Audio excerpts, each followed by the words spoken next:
எக்ஸாம்லயும் 3 பேரும் ஃபெயில். நாங்க ஃபெயில் ஆயிருவோம்னு எங்களுக்கு முன்னாடியே தெரியும். எப்படி தெரியும்?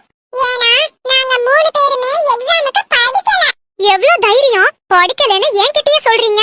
எக்ஸாமுக்கு படிக்கணும்னு உங்களுக்கு தெரியாதாடா? ஓ, தெரியுமே. ரொம்ப நல்லா தெரியும். அப்புறம் ஏன் படிக்கல? நீங்க தான மிஸ் புக்கையே பார்க்க கூடாதுன்னு சொன்னீங்க.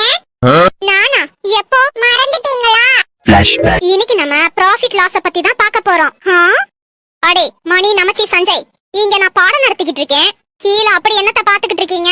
மிஸ் புக்க பாத்துக்கிட்டு இருக்கோம். அதெல்லாம் ஒண்ணும் பார்க்க தேவையில்லை. நீங்க என்ன மட்டும் பாருங்க. இனி யாரும் புக்க பார்க்க கூடாது. புரியுதா? Okay miss.